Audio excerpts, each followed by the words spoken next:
Okay, cool. So. All right. And All right. we are back. Welcome back to the Compel Reality Podcast. You beautiful, beautiful ladies and gentle fucks. It is not even a minute. Yeah, no. We did talk about how we wanted to stop cussing, didn't we? No. Well, not stop cussing, but stop cussing within the first 2 minutes so that, in the future we won't, get demonetized and shit. Yeah. Yeah. So Papa Boney is our guest, if you can't tell. So Papa Boney in VR, he mainly does skits on his own channel, right? Correct? Primarily. I'm a comedy channel, I guess. That's the best way to put it. Yeah. It's kind of like VR Machinima, basically, really. I grow my roots from Machinima. Like 2012 maybe. I started being partnered with Machinima. Like, I've had so many channels. I've had a lot that have succeeded. I've had a lot that have failed. But right. Yeah, that's my roots actually, Machinima. Dude, that's awesome. It's funny because I was watching what was it, the most recent one that you put out, the week 1 where it's like the server went down and everything. And for some reason I was getting like classic red versus blue vibes from it. And it was just kind of like taking me back. Like, it was just like a similar, I guess, like similar style, like with like the way the script played out and everything. And like it was very cool and very fun to see. It was kind of like that old like mid 2000s humor, that kind of like corny, cheesy humor, and I fucking love it. It's fucking awesome, dude. It's like this weird like Monty Python meets Red versus Blue. I appreciate that. That's probably a lot more than we deserve in terms of praise. I mean, your skits are actually really, really thought out, well played, and well choreographed. Yeah, they are. For how you do Thank it. you. I was really impressed at the Survivor Man one. Some of the camera angles you got on that, I was like, dude, how the fuck does he do that? Like, do you just have somebody walking around with like a VR chat camera and just like do stuff, or? Well, in that one in particular, we were experimenting around with an avatar add-on called VRC Lens. You can buy it on Gumroad and attach it to your avatar, and you spawn it, and it has like a drone mode. Yeah. Interesting. Okay. That's fucking badass, actually. Yeah. Kind of a boring response, but no, I mean, it's. How did you get that? We used a tool. Well, I was actually looking up because I was actually looking up some camera related stuff for the podcast, because I was like, as I stated, clearly if you're using this footage, Graham, you'll be seeing different camera angles. I've been researching, doing like camera angle stuff and trying to figure out if it's okay. Okay. Sorry. I get paranoid about the recording, man. Okay. I want to like make sure it's. Well, you're doing that. I'm going to turn down my audio a little bit. Okay. Yeah. I don't know. Yeah. I always like, there's always this period like 3 minutes in where I'm like, oh fuck. Did I actually hit record? And then I have to like double check it. Like, or else Are we 2 minutes in yet? Can I start dropping F-bombs now? Do whatever you got to do. Yeah, do you want to say like he already piss cunt he or already something? fucked up by saying. I mean, I already fucked it up. Yeah, I fucked it up for seconds. everybody. So yeah, we're already at the point of no return. Might as well just start slamming some. Well, don't slam gamer words at the very least. Well, yeah. I know better than that. We hope. Yeah, that's above the demonetization part, because we're not actually there yet. That's I think you'll never be on YouTube ever again part. Yeah, that's the community guideline strike and beyond, right, unless you're PewDiePie, exactly. I guess. But yeah, unless you're PewDiePie, and then there's an exception made for you. Man. But I've had similar things where I filmed entire skits and I have my audio set to the wrong device. Yep. And you go back and like, all right, I'm gonna edit this together. I'm like, wait, why isn't there sound? What's going on? No, this took 3 hours. Fucking so felt, dude. The very first VR content creator session I did, I had no sound. Nothing. Bro. Only game sound. I was furious. That was 3 hours of footage, and it was just gone. It was gone. Was that the one that I made it to, or was that a different one? So you were in the second one. Second one, and the third, but obviously the third kind of shit itself because of Father's Day. So, what? No, it was a blast. It was like 30 people there. It was just fantastic. It's too bad about the footage getting corrupted on all 3 of our devices. Like, crazy how that works. Yeah. Technology. Yeah, I gotta say, if you're I know anyone who's like a creator right now is just listening to this being like, oh my god, I feel that pain so hard, because we've all done it at least once, where either like we made a setting like the wrong way and it fucked something up and you didn't realize until afterward, and like basically you just wasted a shit ton of time, or like something gets corrupted and like everything gets deleted or something. Like, it's happened at least once, and it is like the most enraging fucking feeling to have as a creator. Primarily in VR, it's like the worst feeling because you can't monitor it. You can't keep looking at your OBS. Yeah, or whatever. You can't just like like you can do what I do and get paranoid about it and take your headset off and then like but like that's you can't just like have it up in a separate window or something at all times. You know what I mean? So. Yeah, I feel like the worst of that is whenever it peaks. Like, you have your audio set too high, because then you're going to spend like the next 2 hours trying to fix it, and there's no fixing peaked audio, you know? It's just like across the board. It's like, I can fix this, I can save this, and then you can get to the end of it, and it's just like... The best you could do is put like a hard limiter, and even then it just looks botched to all hell. Yep. Like, you can try to like turn down the decibel volume on the recording or whatever, but it's still gonna sound scuffed. Just at a lower volume. Just deep fried all hell. That whole top line's just gonna be cut off anyway, no matter what you do with it. Yeah, that's why I always try to record on the quiet side of things, and then make sure I have a hard limiter in my OBS settings. Mm-hmm. So, do you want to? You think I'd learn to do that? Sorry, go ahead. You're good.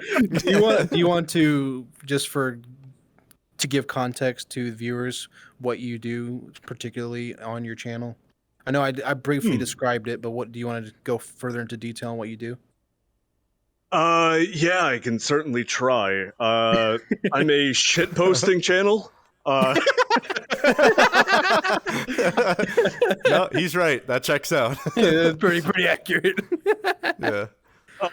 Basically, I do a lot of scripted content, comedy content, where we'll go out, we'll find a spot, and we'll be like, all right, what can we do with this? And we'll write out a comedy sketch, we'll get the avatars or costumes, I guess, together, and we'll film it, we'll upload it to YouTube, we'll add some special effects, things like that, and hopefully it's funny. Most of the time it's not, but...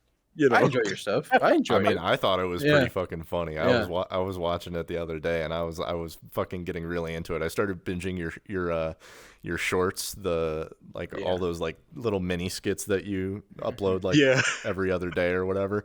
Yeah, I was really getting into those. I didn't peg you for an anime guy, to be honest. Neither did I. An anime guy. Okay, so that's a secret. So all you viewers out there, shh. Look at me, bro. Like, my channel, my artwork is just anime and shit. Yeah, he's literally all he is. I am. This man is literally the biggest fucking weeb I have ever met. Because I am. Bro, like, straight up. Are you laughing? Because you're like, I think Discord is like cutting you off because you're like. Okay, I lived in Canada for 3 years, so I have like an ingrained kind of like natural politeness not to try and laugh at people. So I'm restraining myself. I just see your avatar moving, and then like your mouth, your mouth casually. I could see his body vibrating, like he was stifling laughter. Like it's like a fucking chihuahua, bro. Yeah, it's amazing. I'm like an anime lolly. I'm just like tee. You just this can't man hear has it. like literally lived all over the planet. I guess you've lived in Canada. The man lives in the Philippines right now. Mm-hmm. What is like taking you all over the world? Is it just personal interest? I mean, I know you said like cost of living is way lower in the Philippines, so that's part of it. But I mean, do you just like have you like seen a lot of the world or whatever? I have. I've seen a lot of the world, and I've lived in a lot of the world. Places I've been and lived. Let's see. South Korea, Germany, Wow. Japan for a very short amount of time because you can't stay there for too long, and the setup Sure. to live there is so much. Philippines, Mexico, United States, Canada. I'm U.S. born. Right. My main source of income is as a 3D artist, so like I can Yeah. live anywhere as long as I have internet. Access to the internet. Yeah. Yeah, internet and my PC. I've been to a lot of places, but I only really want to mention places that have kind of ingrained myself in the culture because I've been to Guam. I've been to I don't even know. I've been in a lot of Have you places. learned the languages? Or- I've been living in the Philippines for 8 years, and I can't speak the language for shit.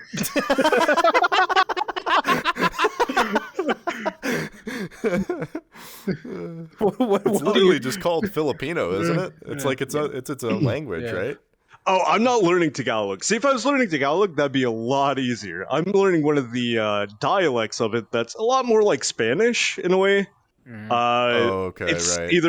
either called Visaya or Cebuano, depending on where you are. I live in Cebu, so they call it Cebuano. Let's just say the resources out there for learning Cebuano, not that great. Like Filipino, you can pick up Yeah. Rosetta Stone and you're good, you know? Which Right. I did learn a sizable amount of Tagalog before I moved. And yeah, turns out the region that I decided to pick, they don't speak that. And you try speaking with them and they're like, you might as well be speaking Korean. It's crazy. I mean, it's their national language, sure, Right. but Yeah. most people speak the regional dialects. Yeah. That's Yeah. That's crazy, interesting. man. Yeah, that's very Yeah. interesting.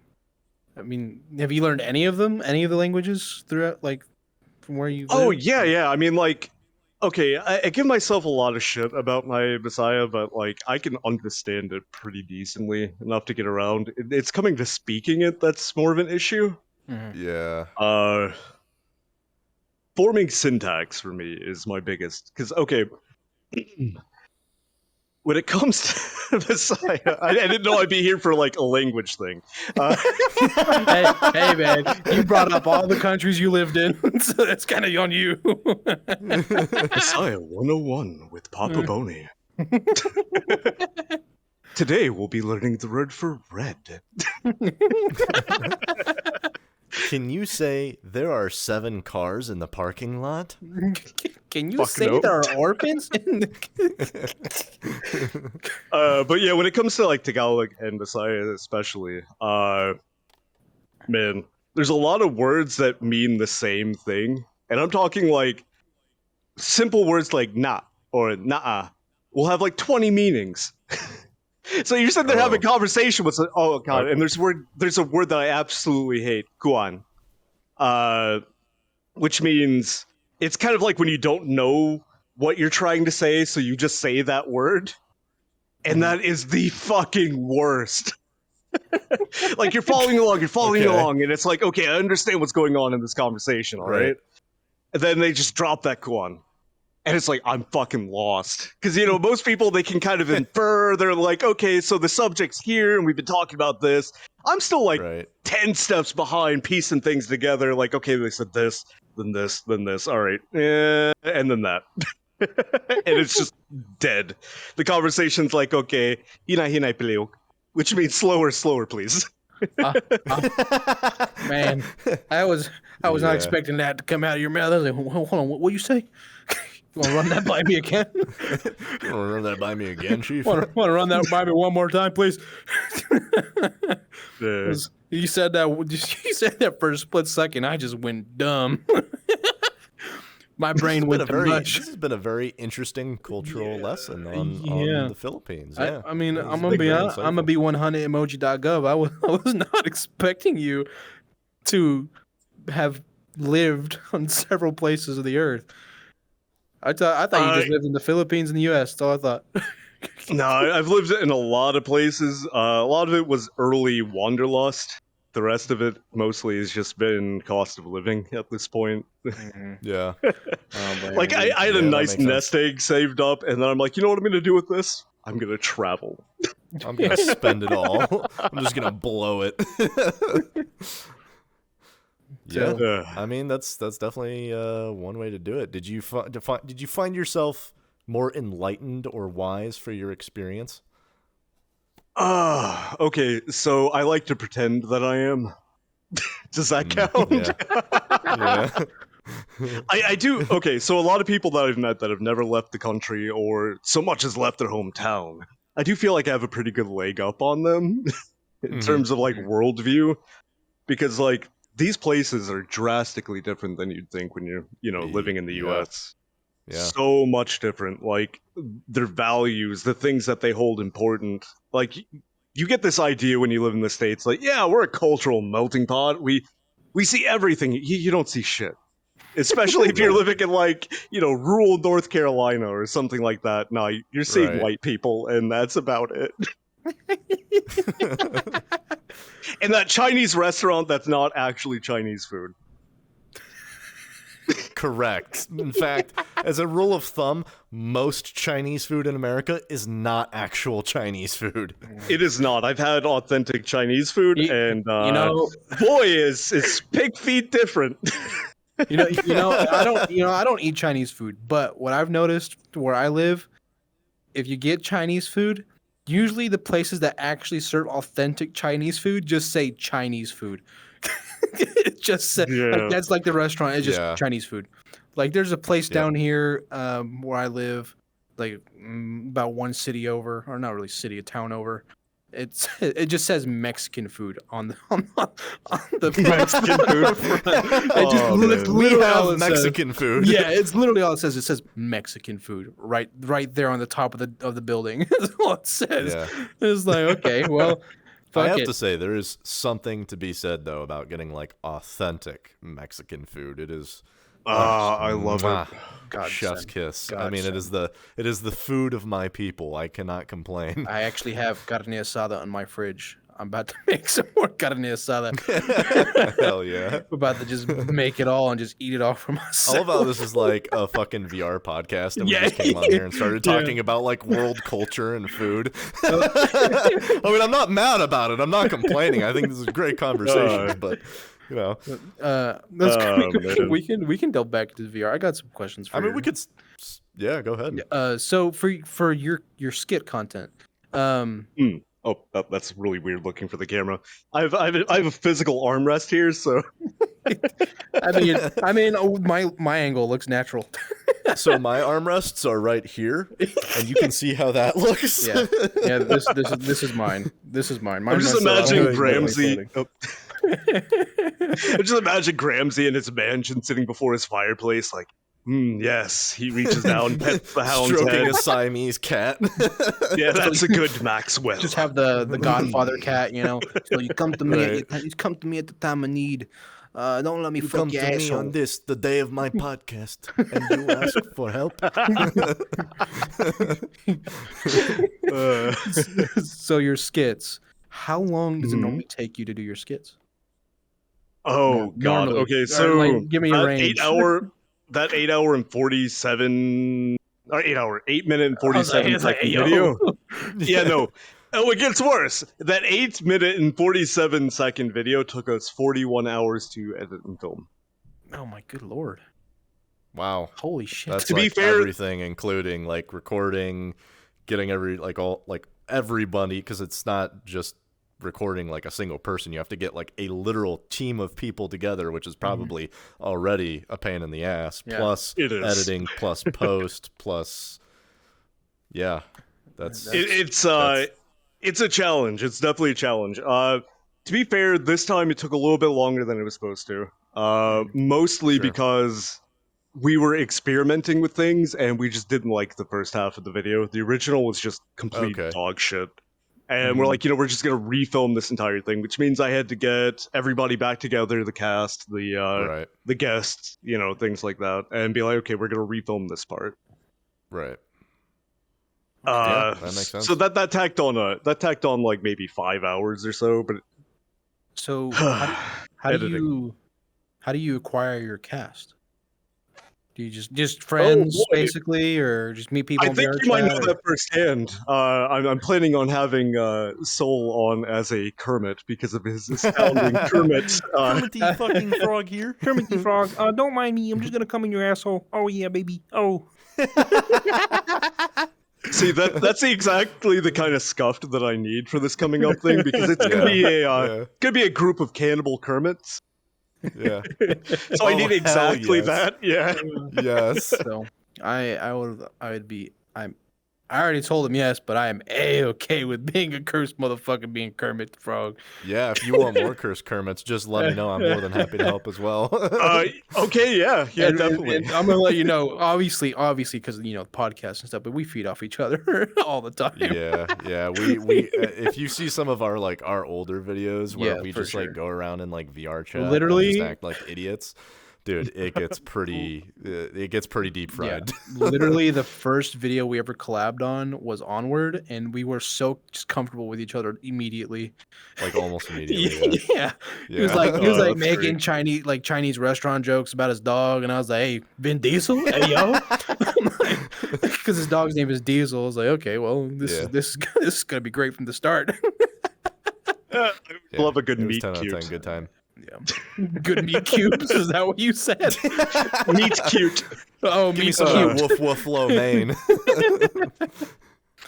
Yeah, I don't know if you know what that is, but that's like a Korean term where two people are put together for romantic reasons. Oh, I see. Forcibly I see. I mean, like sometimes. it's an arranged thing. arranged. Sometimes, Yeah. sometimes it's not. It's just Yeah. a term. Yeah. Just a term, huh? It's just a term.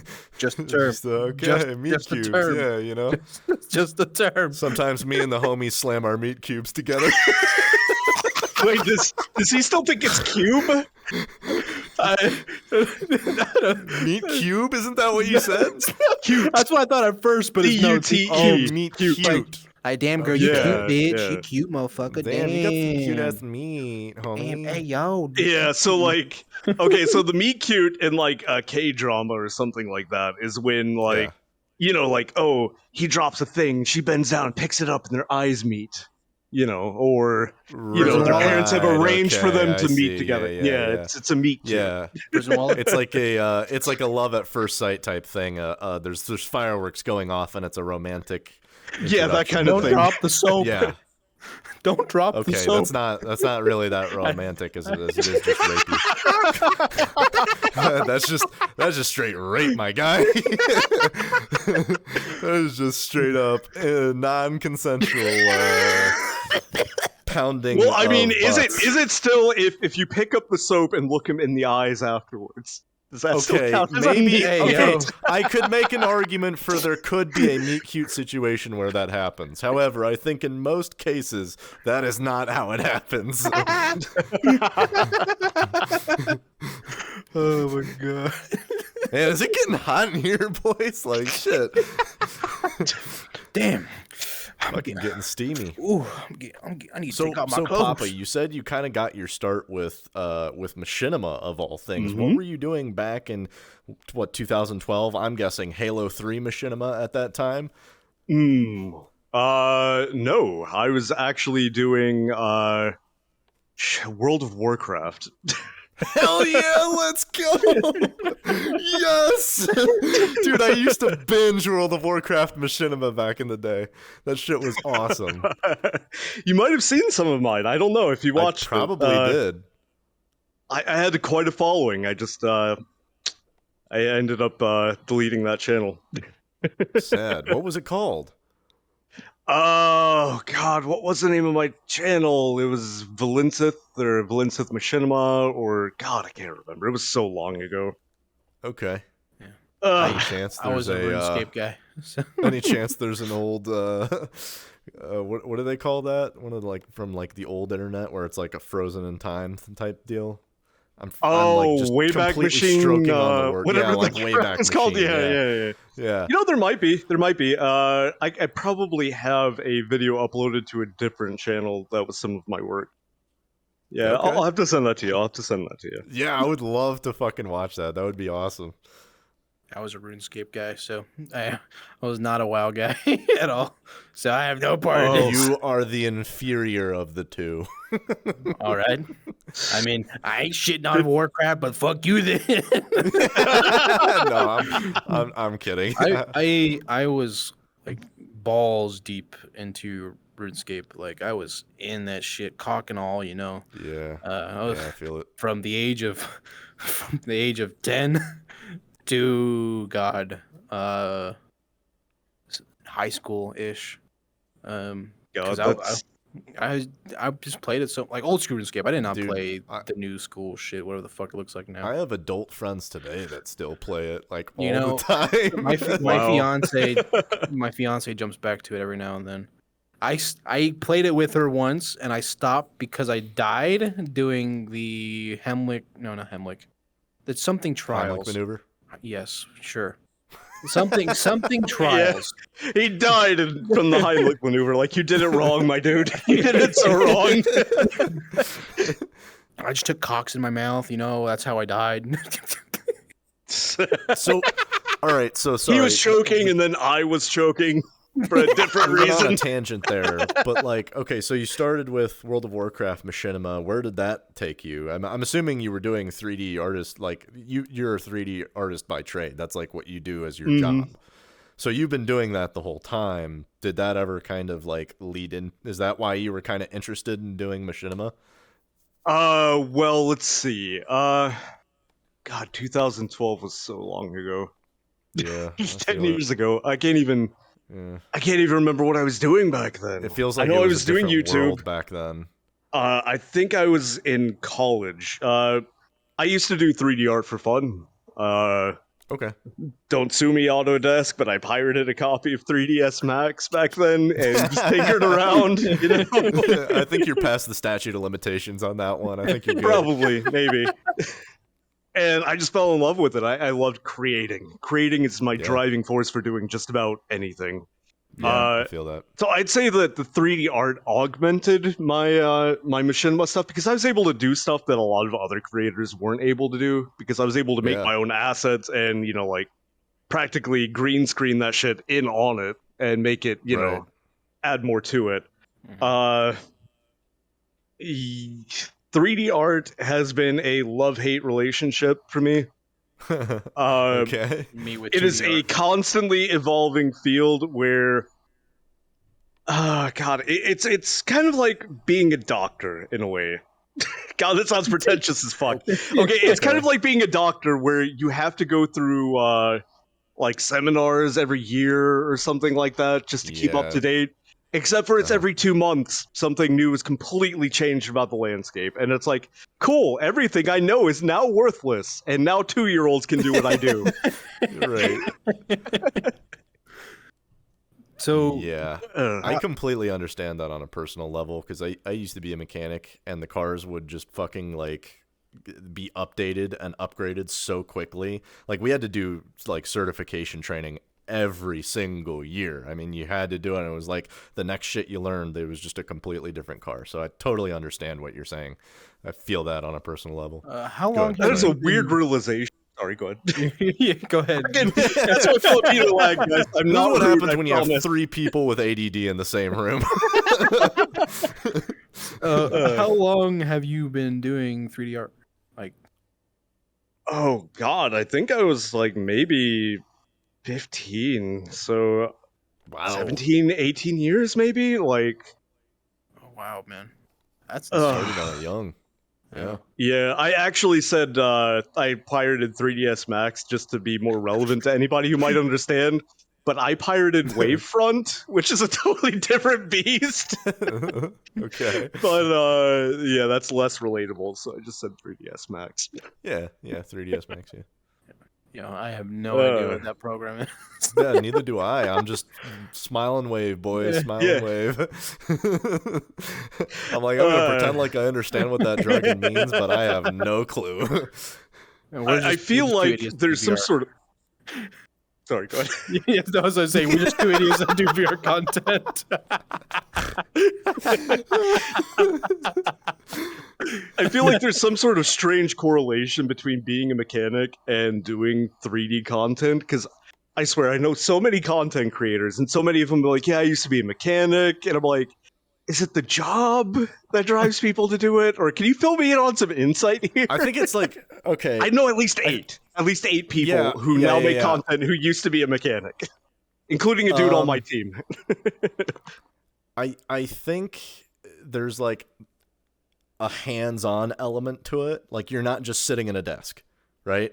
A lot of times you are. Don't get me wrong. Like when you spend long periods of time like editing or whatever, but like what we're doing right here, there's a physical aspect to this job that transcends just sitting in a cubicle, staring at a screen. There's a physical element to it. There's a personal element to it that I think is different from that. That might be why. I don't know if that's the exact reason. At least that's what it was for me personally. Like when I first started doing this, the hardest part was getting myself to sit down and learn the editing software and learn how to do it and like put the attention span into doing it, because all I wanted to do was run around in worlds and record shit and get funny stuff, right? Like and do skits or whatever. Like that's the fun part. Whatever. Yeah, that's the fun part. But then you realize that there is like a work aspect to it, like editing is a whole different beast. Editing is like being a mechanic. Sometimes you get to drive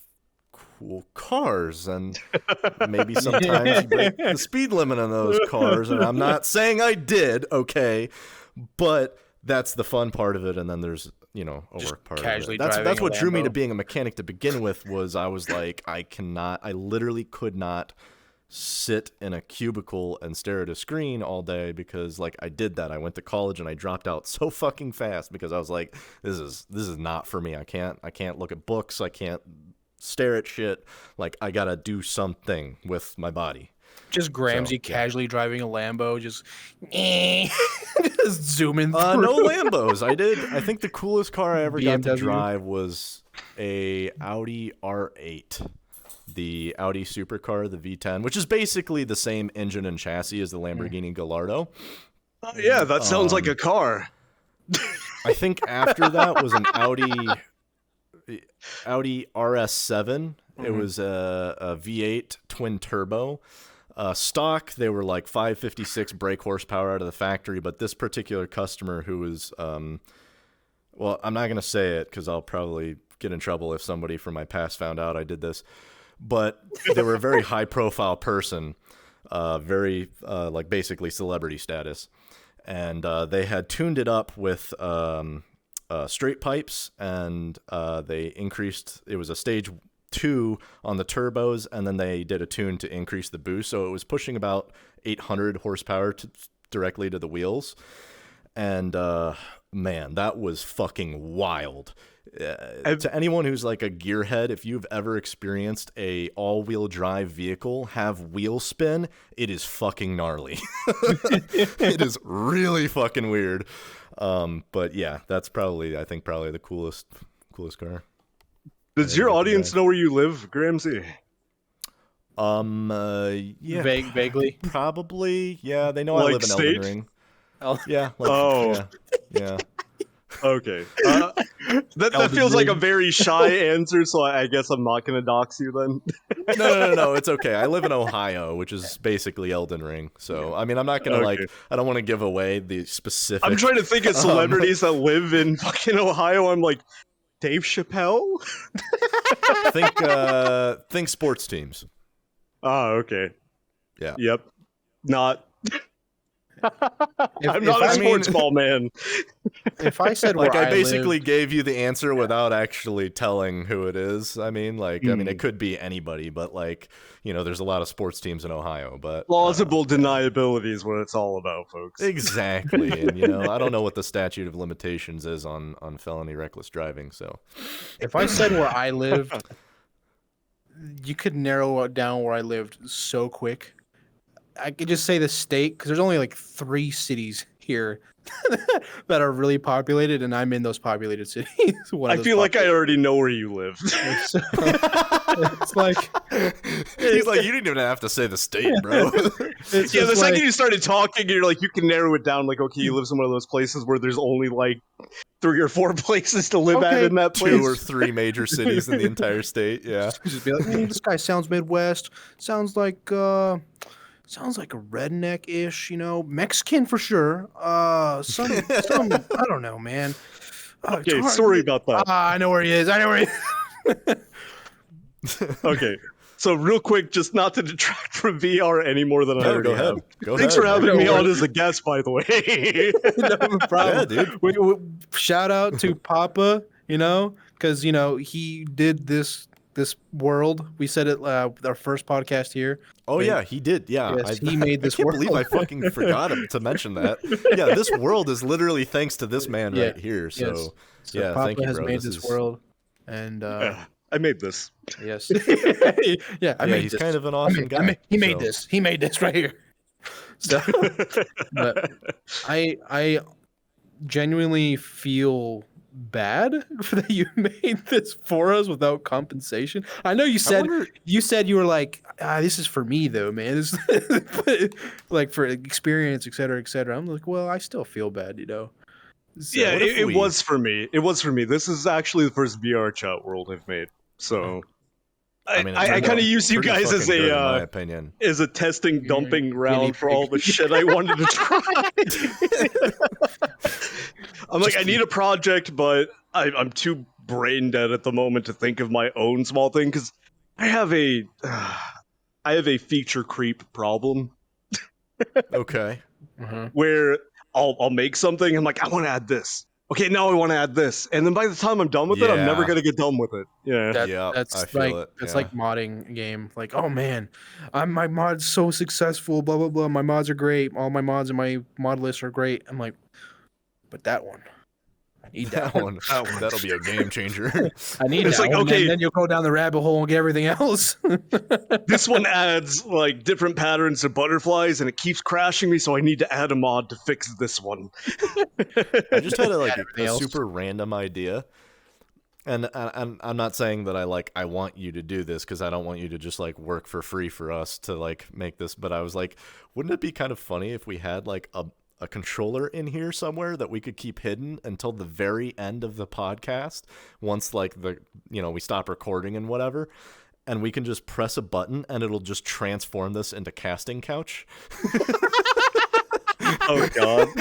And we'll just look at our guest and be like, yeah, this is the final phase right here, fella. The video player turns into the Pornhub community thing on there. Yeah, it just goes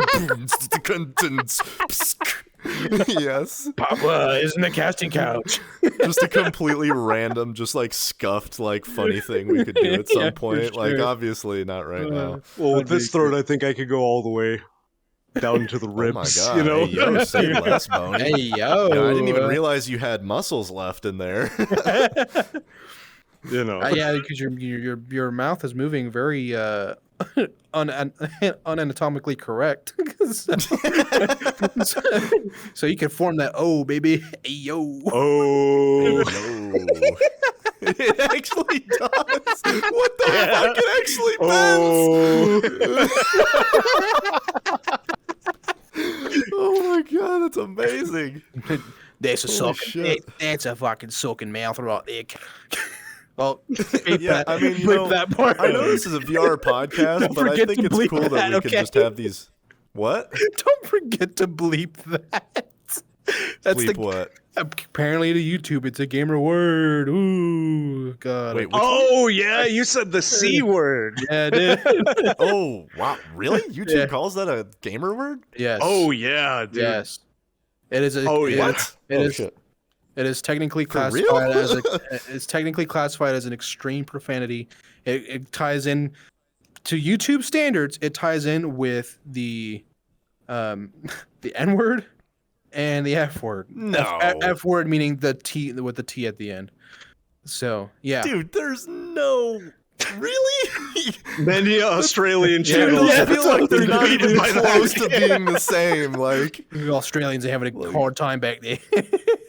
yeah, Australians must be fucking like actually suffering right now.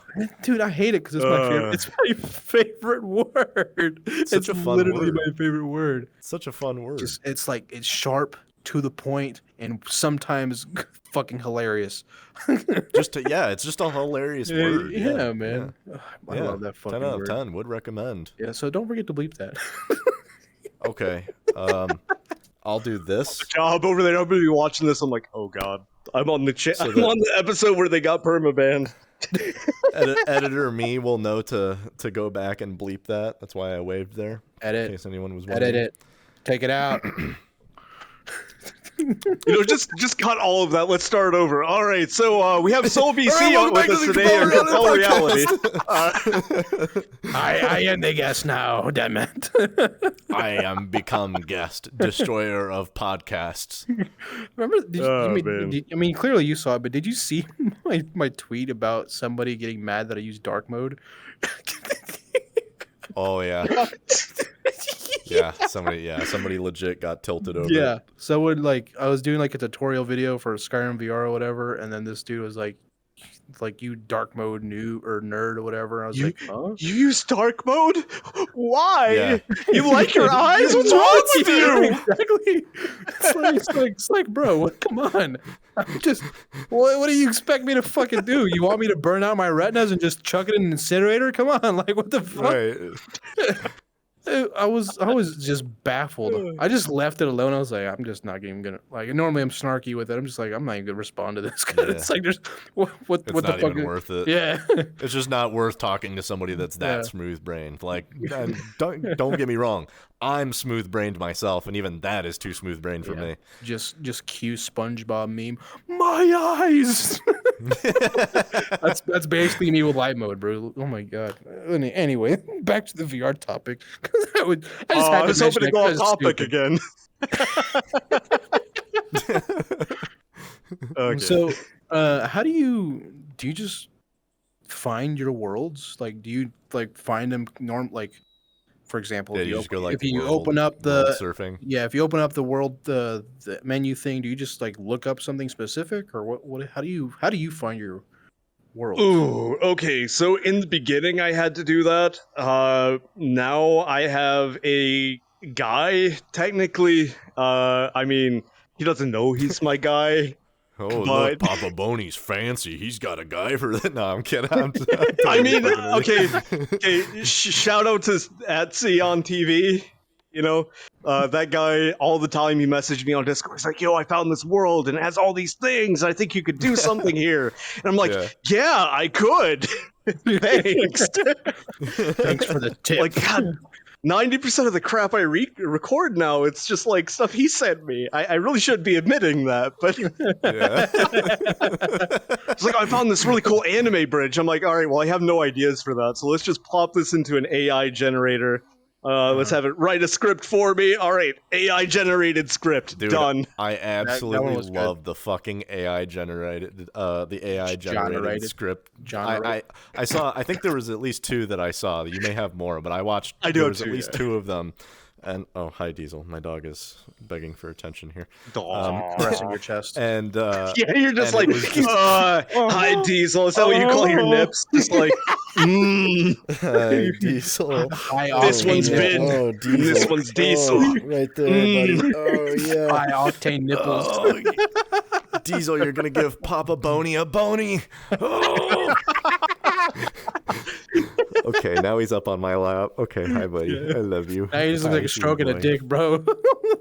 Hi, sweet boy. Yes, hi, buddy. Okay. Oh, man. Dude, I love my dog. Why you He's so the biggest gay? ham sandwich. He's just a big fat ham. Look at him. Bro, why? Oh, that's right. You can't Oh, see him. yes, I can see him. Oh, it's a Yes. beautiful dog. Yes. Uh, The Yes. invisible dog. He is a handsome dog. He's the I bet he handsomest is. boy. You like Just from his shape outline, just kind of run your fingers along his face so we can, All let's right, make hang out on, hang on. Here, can you see this? Can you see this? Right here. Oh, Right he here. a Look at big that. boy. He a Look at that. big He's boy. a big boy. He is a very big boy. He's like 80 pounds. Yes, you are. Yes, you are, sweet boy. Oh, thank you. It looks so out of context. It just does not look right. Out Well, of don't mind me. context. I'm just here petting my dog. Okay, he just stuck his tongue in my mouth. I was talking and he was like, yes, opportunity. That was gross. I snorted. Ready?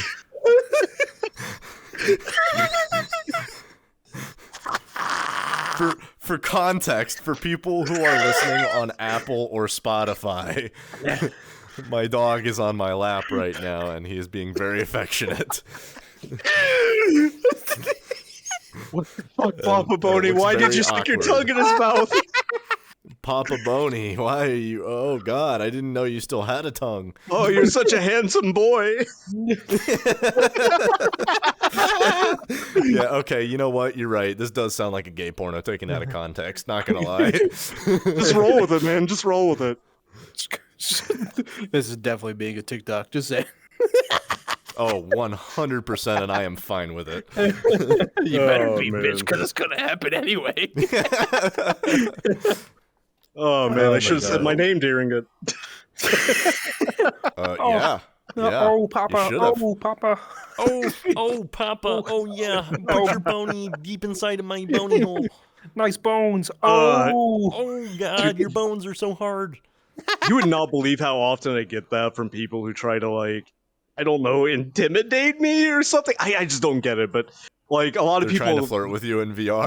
people that I meet, like, for some reason, I guess they just have, like, an asshole face or something, because people tend to be rude to me when they first meet me. I don't know why. And they're like, oh, hey, Papa Boner. I mean, Boney. I'm like, yeah, that's the joke, dude.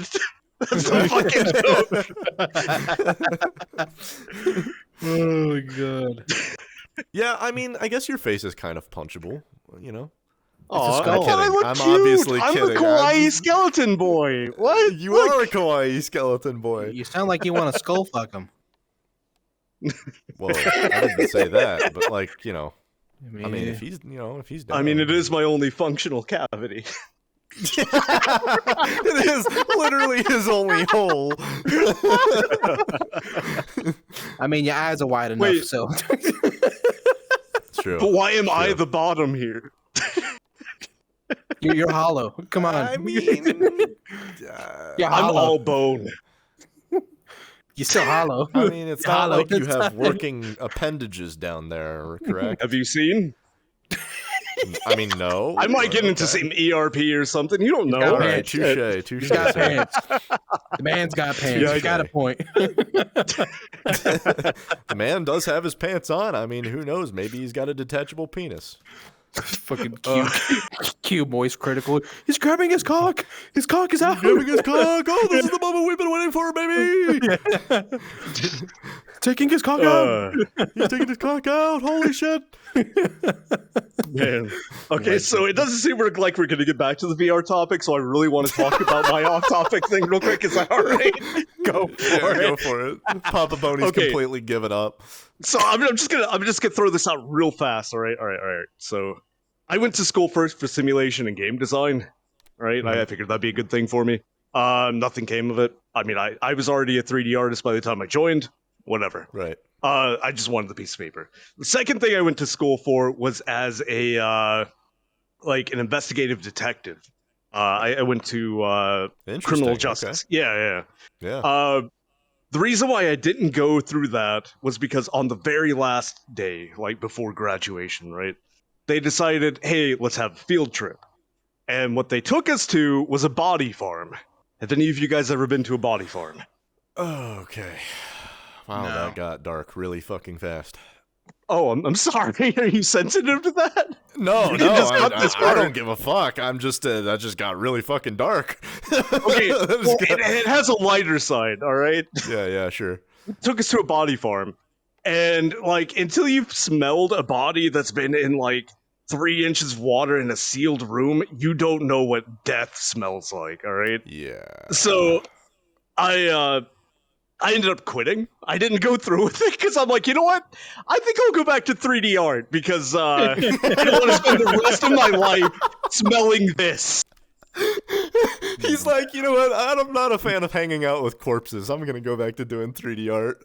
Have you seen like Anthony Padilla's like video with I spent a day with crime scene something? Have you seen that before? I haven't. The only one that I've watched with that was Markiplier. Fair. That's fair. But like they were like this, like they described everything, the sense, and like how they keep their sanity and shit.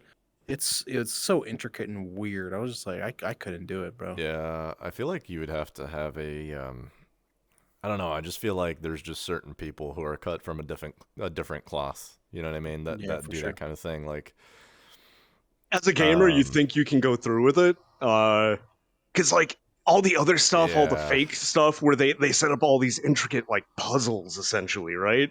It's like a detective game, and I'm like, God, I'm so good at this. I've been doing this my entire life, and I just aced that, and it was so good because it's like, okay, I got to find all the clues, I've got to correlate them together, all of this. It was so fun, and then you get to that, and it's like, it's so fun until you realize that you're, you know, solving like the deaths of real people who had lives and families that are all depending on you to find the truth and bring people to justice. And like there's a lot of all that boring pressure. shit. Yeah.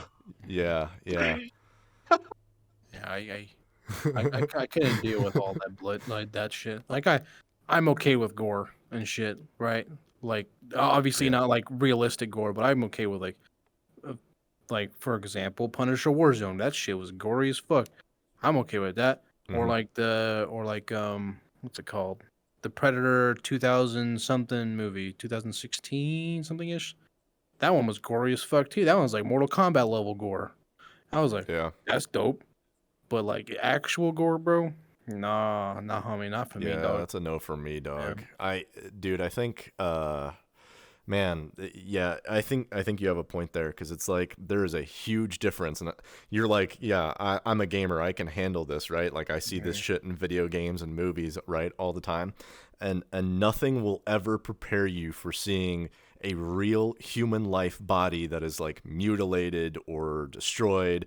Like and granted, I don't think I've ever seen anything besides like just an average corpse in real life, like in person, like at a wake or a funeral or whatever, right? Yeah. But after like, it's already I remember, been formaldehyded and shit. Yeah. right, and it looks completely different.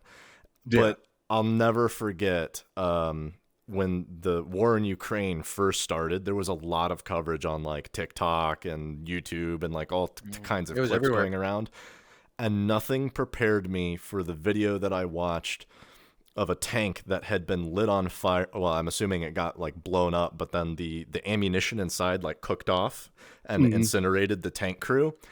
And there was literally charred body parts and corpses all over the video. And at the top of the tank, the hatch was like half open, and there was a soldier that had been fused to the hull of the tank, to the armor of the tank, and was still like smoking, and you could see like the burnt flesh and the skeleton, like his bones and shit. And like I'm getting like kind of like nauseous just thinking about it, because, and this is a fucking video. This isn't even like real life, right? Like I'm not there, right? This is literally just a video of a real thing that happened, right? And like it made me, my stomach was it's not something I mean, you want to see. It's not something you can prepare for. You think you can handle it, you fucking can't until you do. Yeah, I mean, obviously, like Man, this got real. I'm sorry. This did get pretty dark pretty fast.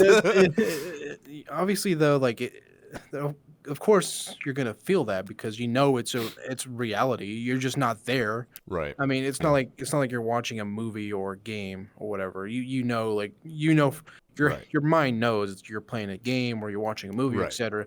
And if you know for a fact that what you're watching is happening in a reality in a different place, you automatically think, wow, this is fuck. This is some fuck shit. Yeah. So Yeah. I completely It's pretty get it, fucking dude. brutal. Yeah. I really didn't mean to take this to such a dark place. No, it's My all point good, dude. was I didn't think you guys would latch on that because it was like, whatever, body farm, like it's for It's kind of science, an obscure thing. Yeah. Yeah. No, the whole point was to wrap it around. Like for me, going into that, and when we were doing these simulations of crimes Yeah. and stuff and the solving, it was a lot like VR to me. And I wanted to Yeah. experience like things like that in VR again, where you have like really intricate crime scenes that you have to run through, like NCIS and things like that. Right. Yeah. I'd absolutely love to experience something like that again Have you in ever VR, done and I an think escape everybody room should. in VR? I've done several. Yeah, they're Dude, not often they done are so very much well. fun. Dude, Oh, the one that we did with Panda, that was so much fucking fun, and it was really well done. At least I thought. Wait, which one? I'm sorry. Was it a standalone thing or was it in VR chat? It was Sorry, in go VR chat. It was like its whole own world. The one we did with Panda. Virtual Panda? Yeah, well, yeah, I know who the fuck you're talking about, but I don't remember. Like, I don't remember. like, are you having a stroke? Well, I Like, didn't- what are you not I- understanding? Bitch, ay, pendejo, mira, pendejo. All right, look at me, Yeah. motherfucker. I did Yeah, not. it's like idiot but ruder. I know didn't- what you said. I didn't hear what you said because you're like, for me on my end, you like cut off kind of weird. Oh, So okay. Sorry. I didn't know what video what you were referring Let me to. start over. I asked him if he had ever done an escape room in VR before. Okay, yeah, that's all I had to hear. He That's all I had to hear. said- All right, that's all I had to hear. Yeah, yep. Okay, all right. I didn't hear the escape Yeah, room and part. then I heard I was- everything and else then- but escape room. Yeah. Yeah. And then I was like, the escape room that we did with Panda yeah. was really good. At That was least really I good. thought it was That was really really good. fun. Yeah. I've seen several people go through that, like on TikTok again. Go through really? it. Yeah, I've seen. For example, there's a one VR chat. She primarily does VR chat. Lori VR, I believe her name is. Yeah. Yeah. I know her. She went through. I don't get all it. So I don't get to see cool shit like that. I live in the Philippines and they always show me Filipinos dancing and cooking food. So Hey, that's not the worst thing in the world. Just to be fair,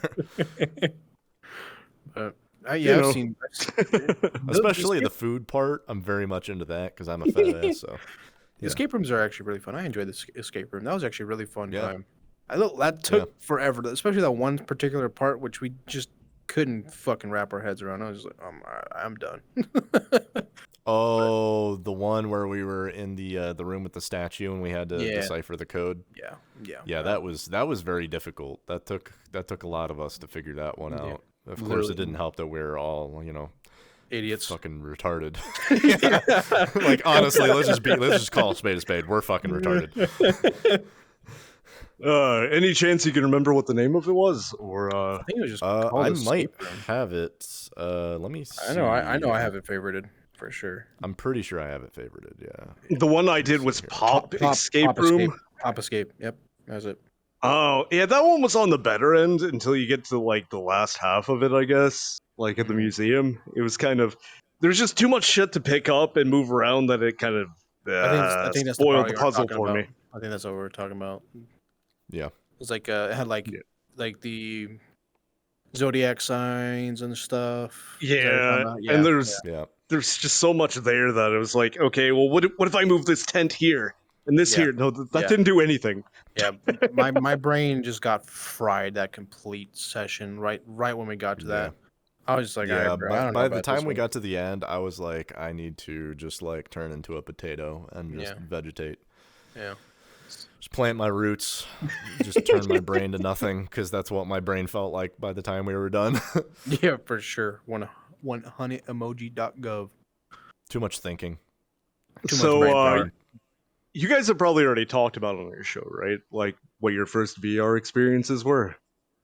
I don't think I did. I I think you did. I'm trying to think. Our don't very first VR experience. I don't think we've talked about this.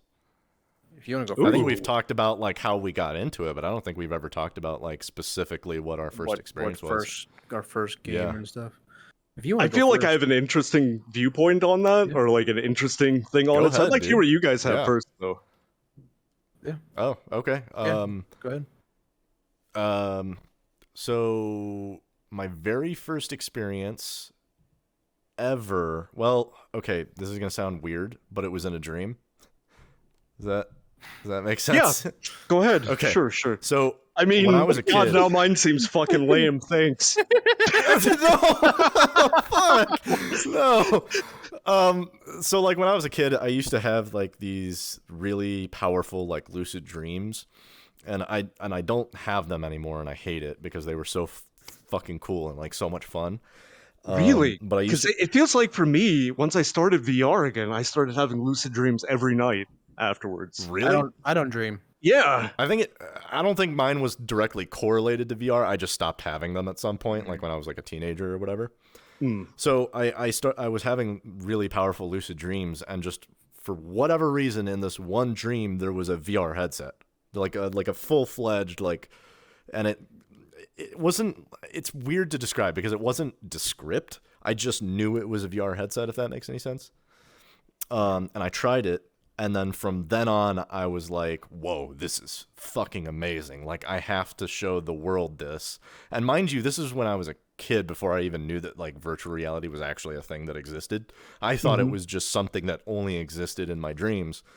And so I got to experience it, like, a couple more times in lucid dreams. And then I just didn't. But I always had this fantasy as a kid of virtual reality and like making it happen and like making it become a real thing, even though it already was at the time. It just didn't look quite like it does now, right?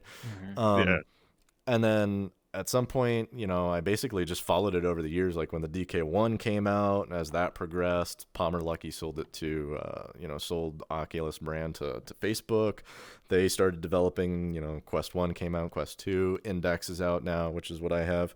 But my very first real experience was actually with the Valve Index. After I got it, I ordered it. I finally was like, all right, I want to spend the time and the money and like dive into VR. And like, I finally think it could like live up to my expectations or whatever. And it was, so it was the Valve Index and it was Half-Life Alyx, just right Nice. from the rip. And I remember first loading into the Steam VR home, and I spent like probably an hour and a half just standing there, like literally just like teleporting around and just like messing with shit. And Dude, the and then tutorial at the beginning, like in that big white Yeah. room. God, Yeah. whenever I got my Vive, I looked at the sky, or not the sky, the Yeah. roof, and just laid I there. literally just stood there and I stared through the ceiling, and I was just in awe, like literally as close as you can get to speechless. Just I happy, sad, almost crying, basically, because like this is something that I've been, pretty obsessed with since I was a kid. And then I got into Half-Life Alyx, and God, it like gives me chills just thinking about it. When I loaded in and I heard the, that like weird dystopian music kind of pulsing, and the screen's white, and that strider, you can hear the strider going doosh, doosh, and I just remember having like goosebumps, and I loaded in and I just started crying because it was so beautiful, and I was like, holy fuck, this is amazing. Like, I actually recorded the moment when it happened. It's my second video that I ever made for YouTube, so if you want to watch me cry, you can go watch it. I'm gonna watch you cry. It didn't last very long. It was because I was like, Tears of joy. there was like a sensory overload. There was just so much happening and then a lot to process. But yeah, I cried a little bit. It was pretty. I feel it was that. pretty I feel intense. that. Yeah. I feel that. I was laying on the floor giggling for like 2 hours, and my wife was like, "Are you okay?" And I'm like,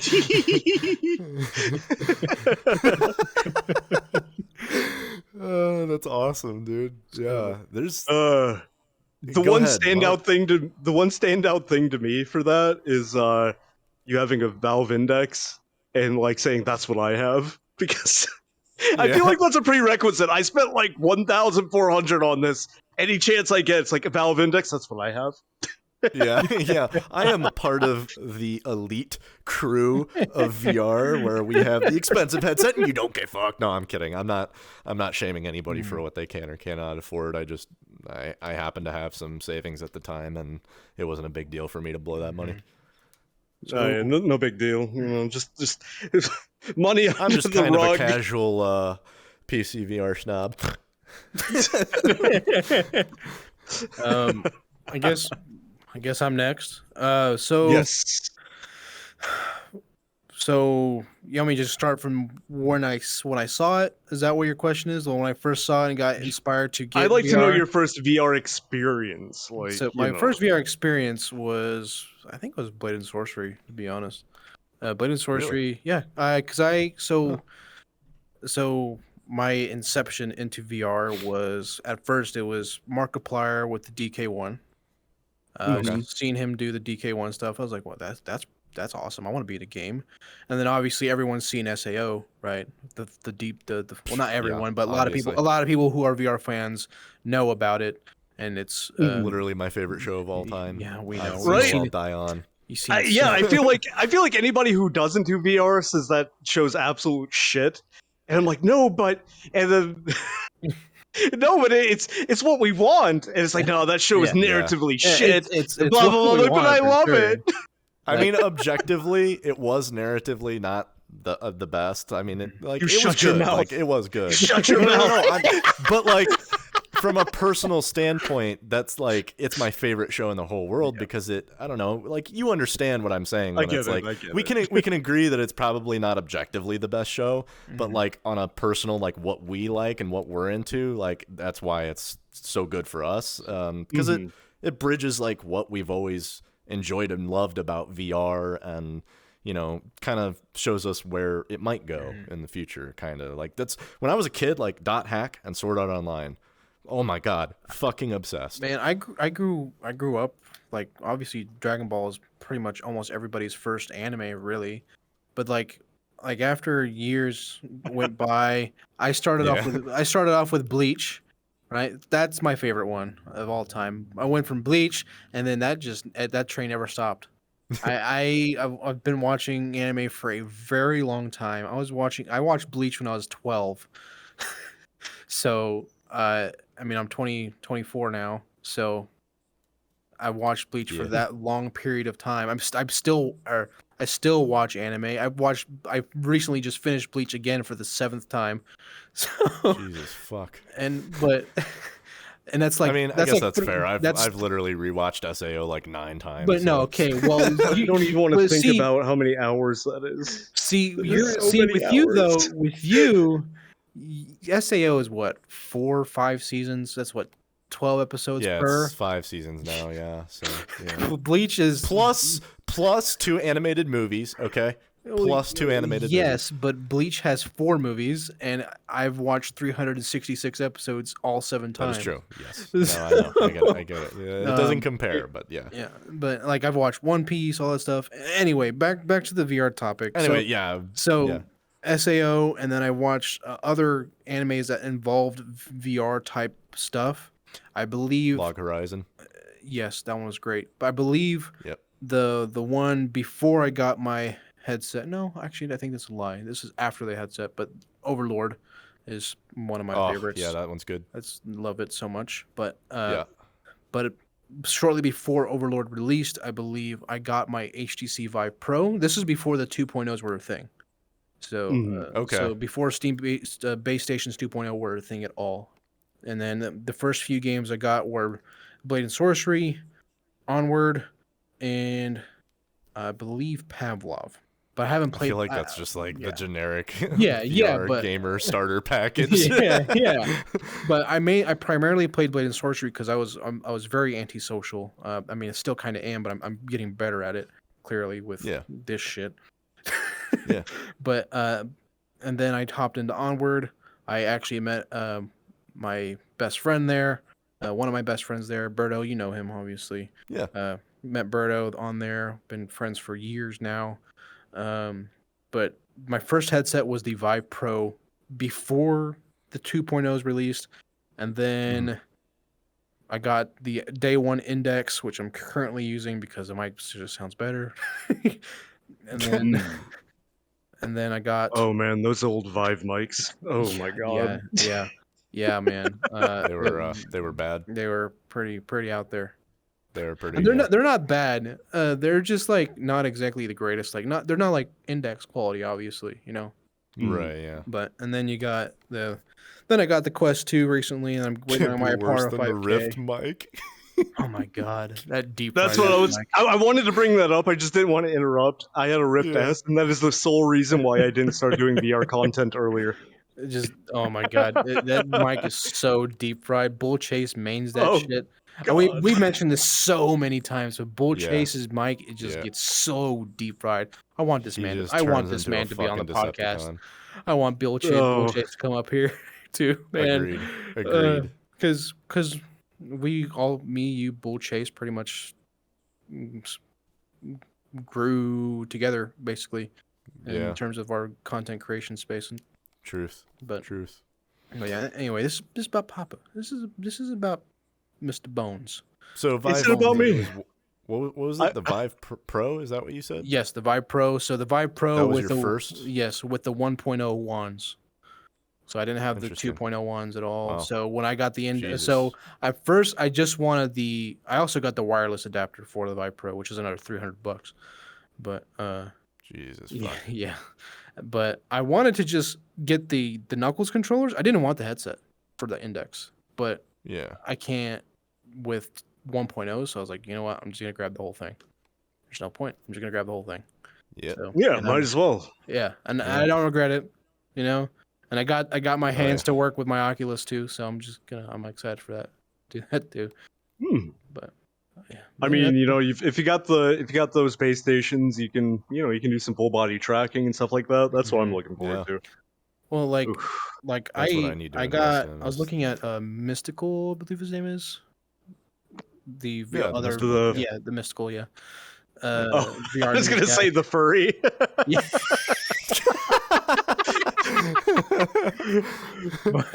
but I watched his video on how to do the index knuckle controller finger tracking stuff for my Quest, and I haven't gone back. I'm only using my index primarily for the audio quality because I haven't tested the mic on the Quest 2.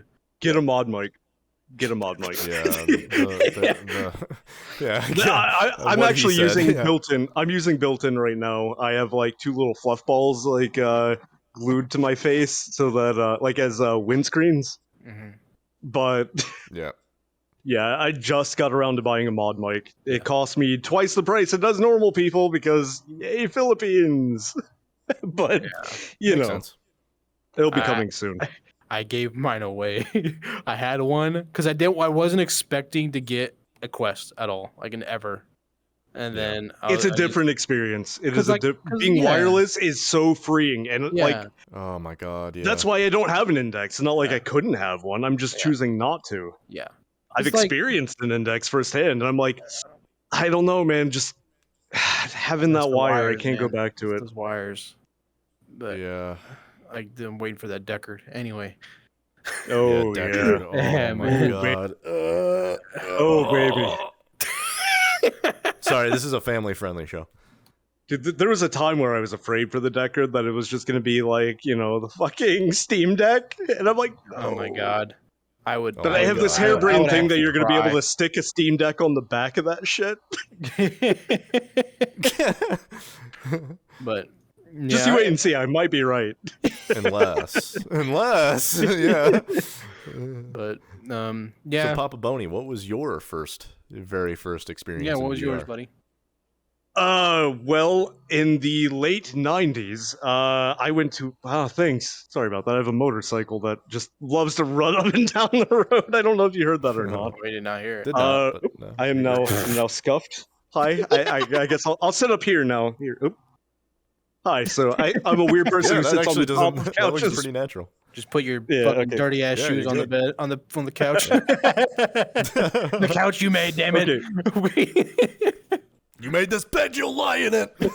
Literally. Okay, Cool. so my very first experience was at an amusement park. I'm not going to say which one because I don't want to like dox my. Actually, you know what? It was Carowinds. I don't live there anymore. I lived in North Carolina. Whoa, wait, for real? Yeah. He said that. Did in the you? beginning. Okay, dude, I grew up in Charlotte, which is like Charlotte, really? an hour, like not even an hour drive from Carowinds. It was like right on the border. There was the what was that ride? That was like the ride was half. It was two rides in one, and it was like right on the border, and they both had different circuits. I'm forgetting what it was called. Yeah. Thunder. I can't fucking It remember. was something. It was. Yeah. I'm not gonna remember the name Yeah. of a roller coaster. Yeah, I'm neither sorry. am I. Yeah. No, but that's cool. Just small world, I guess. Yeah. Yeah, I lived, not to dox my family, I guess, because they still kind of live there, but like I lived about within an hour of Winston-Salem. Probably a lot Okay, closer than yeah. that, but let's just Yeah. say within an hour. That's a wide scope. Yeah. Yeah. Anyway, so I went there one year with my summer camp. I went with the YMCA. Yeah. Anyway, glossing over right. that bit. So He's like, we're gonna forget all the repressed childhood memories I have from that trip, but this is the only good one. yeah, it was summer camp. You know, shit happened. All right, I don't want to talk about it. Anyway, so I remember I went there and there was this booth. I can't. I've been trying for years to remember the name of it. So if any of you guys out there know it, please comment. There was this booth, like it was almost just like it was like a tent, right? And they had Okay. these two massive machines set up. And I was like, wow, this is kind of cool. All right. I went in there and it was like a Star Wars exhibit or something, right? Okay. I'm like, okay, you know, I'm not too big of a Star Wars fan, but especially back then. And I went in with one of my camp counselors who was a friend of my mom's. Okay. And the guy was like, this is a VR experience. I'm like, what's VR? You know, I'm just a little kid, Yeah, right? Yeah. So I ended up borrowing money from this camp counselor because I was broke as shit, you know? Like, I spent all my money, like, just going to Yeah. this place, let alone, Right. you know, a $10 experience at the time. And I go in and they set this massive headset on my head. Like, I'm a little kid, you know? Yeah. And this thing's like, I don't know. It hangs out like twice my shoulder length, you know? And Yeah. they stick it in there, and I look around, and I'm just floored. And it looks like shit. It's worse than like. It looks like. It looks worse than the N64, you know? Yeah. By a mile. But I look around and I see these plain gray floors and these gray ramps. I look across, and this camp counselor is Darth Vader holding a fucking lightsaber, right? Because it was a Holy co-op. shit. It was a competitive PvP experience, right? He was Yeah. in there with me. And you had to like lean the lightsaber forward to move. No, you had to move your head forward. That's it. You had to move Yeah. your head forward, and like the controller they had was just so janky. Like you had to like, it was like a joystick, but not like it was attached, but it also was not. I don't know how to explain. Like Right. it was a really Yeah. rigid, like metal wire it was attached to where I guess so you couldn't steal it. I don't know. I think you're talking about the Virtuality 1000 series. I'm pretty sure. Like I'm like Yeah, it was 90% it was the certain. standing one, not the sitting one. Yeah, it had like did it have like a ring around you? Yeah, a Like big ring around you like this. Yep. Yeah, that's the 1000. That's the 1000 series Virtuality SU units. The headset that you were wearing was like 1,500 grams, which is like almost double that of an index, right? Which is like index is like what 800 grams or something like that. Wait, only double? Because God, that thing felt like a brick was strapped to my face. Well, you were also a Weird kid, so it child. probably felt way heavier. Yeah. Felt like a fat man. Felt like a 400 But yeah, pound was that's on like you. actually that's probably why it looked like such shit, because that was like the first model that they ever released back in like 1991, I think, was when they started selling it. Yeah, You Yeah, are. that's I super remember- fucking Yes. cool. I remember leaning my head back to go backwards, and I couldn't get it to lift back up. Well, needless to say, this 20-something-year-old camp counselor kicked my ass, but it Yeah. imprinted in me. it imprinted in me that just putting this thing on my head, and suddenly I'm in a different world. And I've been a gamer my entire life. It's not like I was new to games. Like, oh, what video game? I've been through this before. Right. VR But is inevitable. just putting this on my head made me a lifelong fan of VR. Mm-hmm. And then, when the DK1 started coming out and all these things, it was so overwhelmingly happy because I was like, back in the 90s, they were like, yeah, this is going to be a thing real soon. Fucking spoiler alert. It wasn't. It's not. Yeah. Yeah, it died out.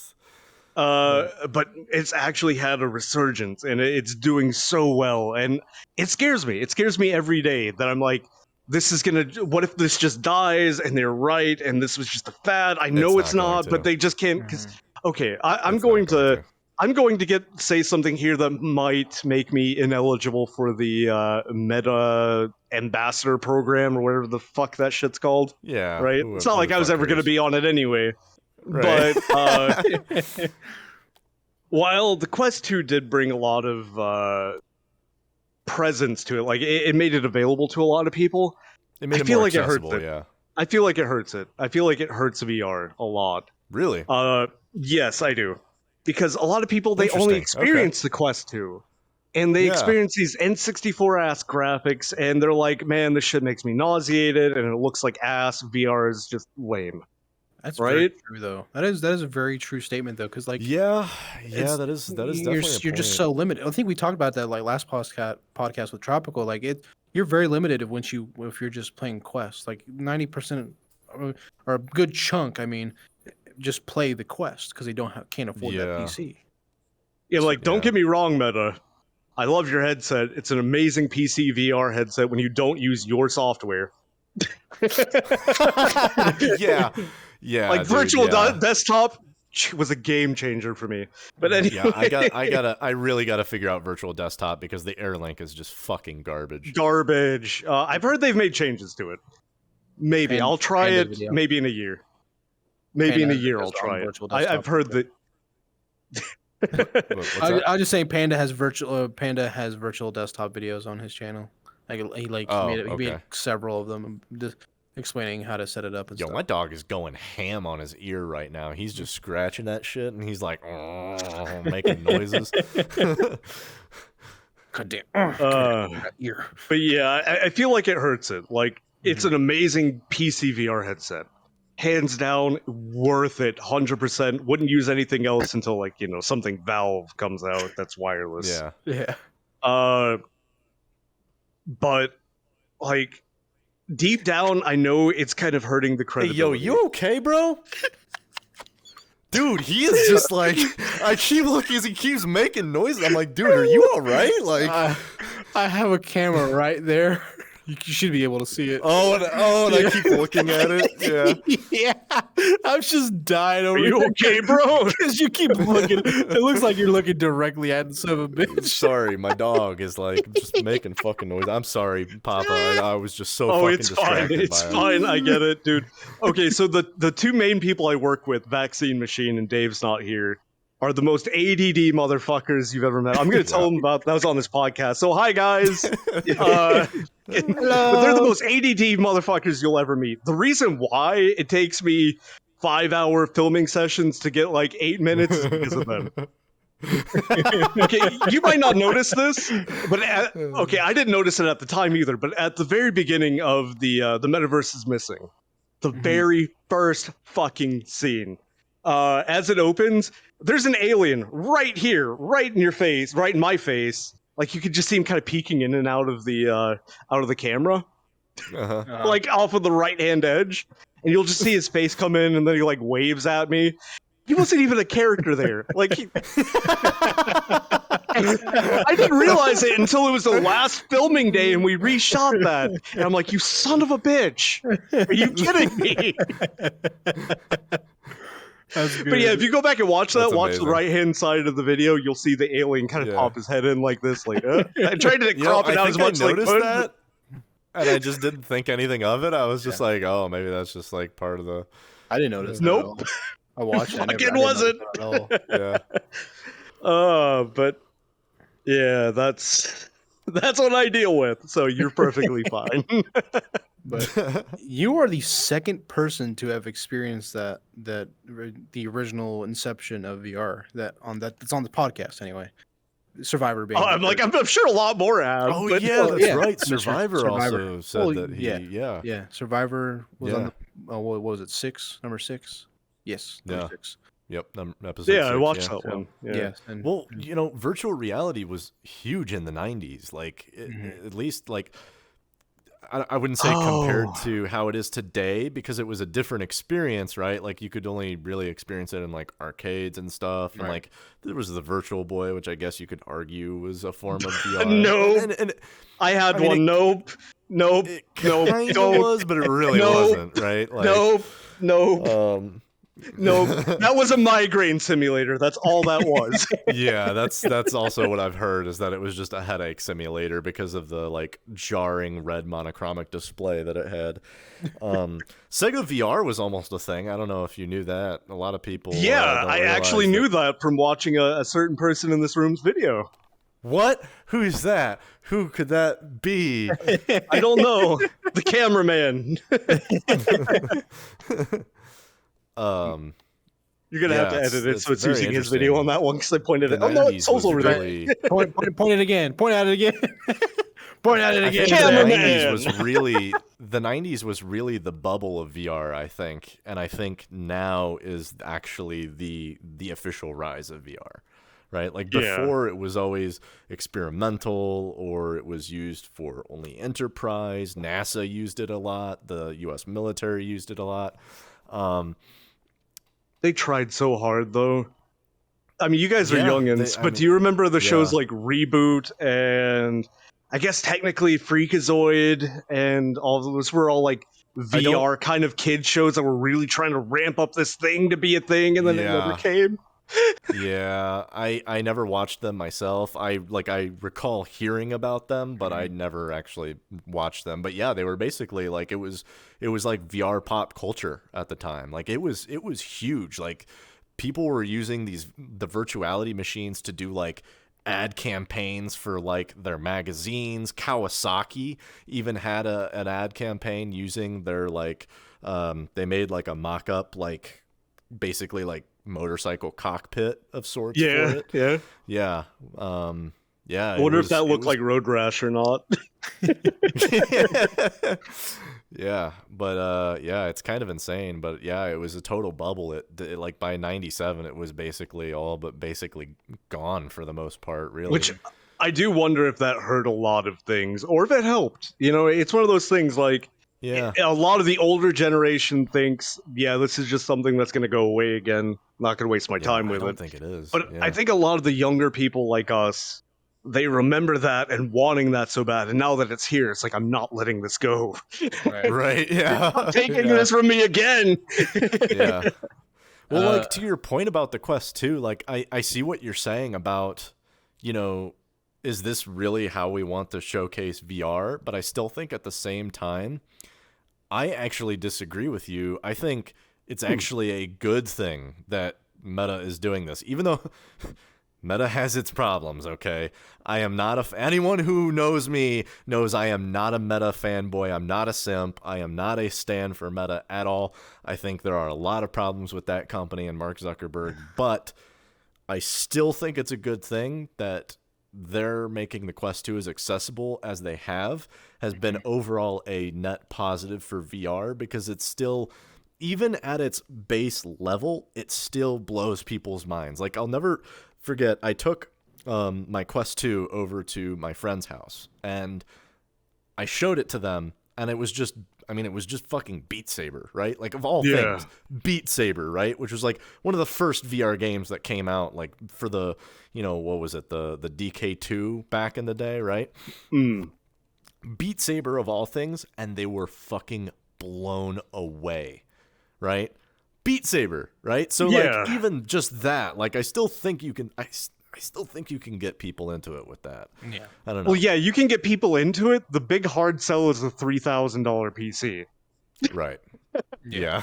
It feels like it's limiting. Okay, so I talk with a lot of developers. I'm sure you guys do too, just as much. And the limitations of the Quest 2, and I dabble in game design myself. Sure. But the limitations of the Quest 2 graphically holds a lot of things back. Because that's where the money's at, you know? Right. Okay, Yep. so it's introducing a wider spectrum of people, but it's also narrowing the... how should I put this? It's narrowing the experiences that the people who are in it can actually have. Right. Like, you know, PC VR for all of you guys should be the end goal for any of you who are just dicking around on your Quest 2. 100%. Like, Quest 2 is cool. Quest 2 is 100%. cool. You know, you're getting into it, you're learning it. But I mean, you know, with mobile gaming and stuff, I guess people don't really care. But to me, the level of things that you can achieve with a PC VR setup is astonishing. It's could you next imagine? level. Could you imagine if Zenith, the MMO, right? Yeah. Zenith, whatever you want to call it. Last Yeah, if it had built from a PC VR framework from the beginning and not for a Quest 2 framework, and they had the availability of people. Think of this as like they had the same number of customers. We're talking like 2025 or something like that. Yeah. You know, whatever. Yeah. They had the same number of customers, and they could have built that to look great. To be truly something more than just reskinned models and crap like that. Don't get me wrong, I love Zenith. I was playing it yesterday. I love Zenith too, but it hurts. It hurts to see a lot of these really cool games that I'm like, you could have done so much more with this if you weren't trying to hit that Quest 2 demographic. Yeah, it's also, in a lot of ways, it's also, that's a really good point, which is that the fact that it's because the Quest 2 is where the money is at, you have an extremely talented pool of VR game developers right now that are focusing all their time and energy on literally the worst version of something. Yep, right? That's what I was saying. All the talent it's not pushing is there us where the forward. money is. It's not adding anything, super innovative or remarkable. It's just focusing on doing the very worst version of everything that's available right now. I feel that 100%. Like that was my point entirely. Was that. Mm-hmm. Also, as a side note, unpopular opinion, I kind of am a meta fanboy. As long as they're pushing shit forward, I support them 100%. And I feel like Mark Zuckerberg gets a bad rap because he's such an awkward geek that he seems like he's evil. But he's see him do. Meme on. Yeah, you saw people giving shit to him about someone having to get out of the car to open the door for him, right? Right. That wasn't like anybody who stopped to watch that for a second could tell he was standing there talking to somebody in the window and he was getting really excited about something. And he was just like, he just blah, blah, forgot blah, blah. to open the door. Yeah, and then a guy came around like, hey, we got shit to do, opens the door, and he's like, oh, yeah, okay, and then he went in. But everybody's like, oh, look at him. He had that guy get out so that he could open the door for him. It's like, no, you guys need to calm down a little, all right? Yeah. The dude's just a geek, all right? He's an awkward-ass geek. I think the dude is, like, actually, like, I would not be surprised at all. I mean, I don't think this is ever going to be public knowledge. I would not be surprised at all if he was at least somewhat, like, autistic. Like, like at least some minimal degree on the spectrum, because I mean, I've known quite a few autistic people in my life, and I've been very good friends with them, and he displays a lot of similar mannerisms to them, like on a functioning level, obviously, like a functioning autistic, right? Like not, so we are because he just seems like he has that. We are that well over awkwardness to time, him. by the way. Oh no! I was having so much fun, and I didn't even get to talk about VR stuff. Yeah, it's 9:45. Yeah. For some reason, I checked the time like 15 minutes ago, and I looked at it, and I just did not fucking register to me. We are well over time. But speed round. Okay. But that means we have more to talk about when you're on next time. And how Correct. about? I get a next time. I feel special. You do. Of course he does. And next time we're gonna have that casting couch ready for you. Get those holes puckered up, buddy. So all right, I'll save my speed round then. So I think next time when you're on, we should add Survivor to the mix. Have a 2 guest. Oh, yeah, that'd be nice. That'd be awesome. Another 2 Yeah. guests. I've worked So- with Survivor quite a few times, and Yeah. he's I actually really watched awesome. your Russian roulette video this morning. I enjoyed it. It was pretty good. But, If you get a chance, check out the Phasmophobia one that I did with Tribe Grey Wolf. I don't. You guys Tribe, know him. yeah. Yes. Tribe. Yeah, we've I had did him with on. Tribe. I did with Short Stacks VR and Mr. Survivor. Survivor, yeah. It's so good, and nobody watched it. But I just personally, I just don't like Phasmophobia anymore. That's just me. That is me. So I don't know. It's just That's You fair. have a lot of time in I played it Phasmophobia, so though. many. He- Yeah, he has yeah. so many hours in that game. Yeah, I That's played why he it. hates My it my now. fiance loved that overplayed it. game, so and she would always want to play it, and I don't like it anymore. I you just played play it in VR, though, right? Yes. Yeah. The Okay. minute I found out it was VR support, I played it in VR with my buddy Bruno. Yeah. I think I'm like level 147 or something in I that think game. I'm 160 something. I think. Nice. Bro, But yeah. I can't, dude. That game gives me fucking like actual not anxiety. even that I can't scary. do it in VR. SCP even is do it in scarier VR. to me than that. Anyway, But anyway, so Yeah. that's Next gonna time you wrap it guys up. have me on. Yeah, man. Yeah, thank you for coming by and sharing your story and stuff. And we definitely have more to talk about next yeah, time. this we're was on. an awesome conversation, Yeah, dude. I had such yeah. a good time just Yeah, for sure. like, Agreed. getting to know you better and learning your origin story. And thanks again for making this awesome fucking Yeah, podcast dude, world thanks. for us. Hell yeah, dude. It was a pleasure. It was a Gotta pleasure. compensate you somehow. Oh, we're gonna compensate him. I was gonna say, don't say Wink, that. That wink. makes it me feel like you only had me on because I made a. No, video. no. No. I'm So- a valid No. content creator, damn it. So I'll be big one day, you fucker. So this is Papa Boney in VR. Well, just Papa Boney. You can follow him on YouTube. Do you have any other things you want to shout out? Your Twitter? I know you have Twitter and all that. Do you have anything I'm else? you wanna Papa Boney in VR everywhere, shout out? Okay. even Discord. So Okay. Papa Boney in VR. everywhere. Yeah. don't fucking bother me in Discord. So feel free to go to his channel. All links in the Jokes. description. All links to his socials and platform is in the description for you to view his skits and stuff. They're really good skits. I highly suggest they you are. go see them. 10 out of 10. Thank you. 100% Thank you. agreed. Yeah. Would love to have your team on here at some point too. I would like to talk to Yeah, your for team sure. as well. So That would be a major headache for you, but we can do it. We're I think we'll need a bigger room too. Man, you guys think you're scuffed? Oh boy. I can't wait then. Well, you don't hear half the shit I say on camera. So. That's true, yeah. You don't see any of the things that they say. But Okay.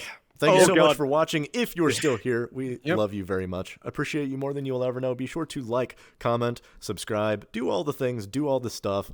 Share this with people. If we had even 50% of the people who watch this share it with somebody, you can literally just double our viewership overnight. Yes. So super easy, free thing you can do. Helps really helps support the channel and support the podcast and Yeah. support the awesome people that we have on here, because that exposure will also make them more successful. yes, and Oh, if you're watching, like and comment. You wouldn't Yeah. believe how much of a impact that has on the algorithm.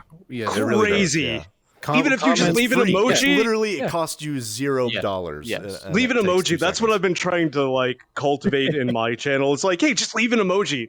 Drop some skulls for Yeah. me, just Yeah.